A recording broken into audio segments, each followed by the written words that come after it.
Hi friends, ఈరోజు మనం బంగాళదుంప బఠానీ కర్రీ ఈజీగా ఎలా చేసుకోవాలో చూద్దాం. ఇలా ముందుగా పాన్ పెట్టుకొని 2-3 టేబుల్ స్పూన్ ఆయిల్, ఒక 4-5 ఎల్లుల్లి దంచి వేసుకోవాలి. ఇందులో కొద్ది కరివేపాకు, పావు కేజీ బంగాళదుంపలకి 2 పెద్ద ఉల్లిపాయలు వేసుకొని ఇలా బాగా వేగనివ్వాలి.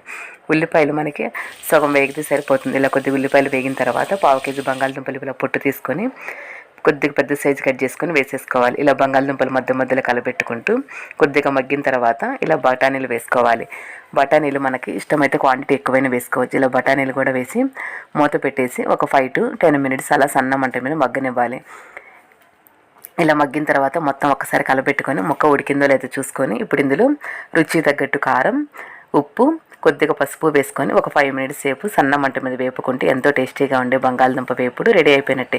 చాలా బాగుంటుందండి. పిల్లలకైతే కొద్దిగా చప్పగా చేసి పెట్టండి, పెద్దలకైతే కొద్దిగా ఘాటుగా చేసుకున్నా బాగుంటుంది. రోటీస్లో కూడా కమ్మగా ఉంటుంది. నా వీడియో మీకు నచ్చితే లైక్ చేయండి, షేర్ చేయండి, సబ్స్క్రైబ్ చేయండి. Thank you friends.